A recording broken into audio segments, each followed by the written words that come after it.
पवित्र नवरात्रिर अष्टम दिन रे माता महागौरींकर उपासना करा जाए।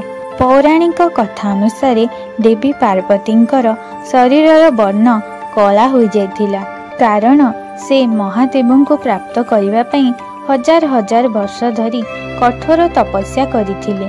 तेणु देवी पार्वती पुनः सौंदर्य प्राप्त करने पई ब्रह्मदेवंकर तपस्या कले।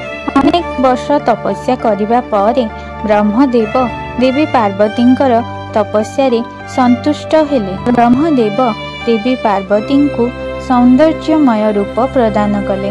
अन्य एक कथा अनुसार जेतेबेले देवी पार्वती रक्त बीजर अंत करने पई माता कालरात्रिंकर रूप धारण करथिले, सेतेबेले देवींकर शरीरर वर्ण कला थिला। प्रभु महादेव तांको काली बोली संबोधन करथिले।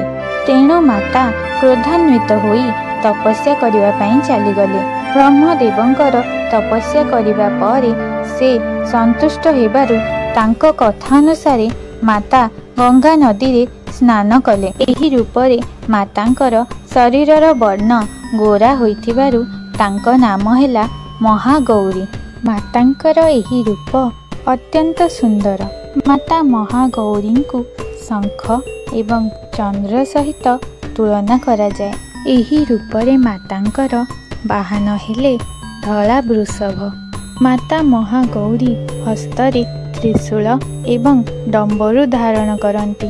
माता महागौरींकर पूजा करिबा द्वारा कार्य उन्नति हुए। रिनी मिनी कुह माता महागौरींकर जय। सांगमाने कहानी भल लगी वीडियो को लाइक करंतु।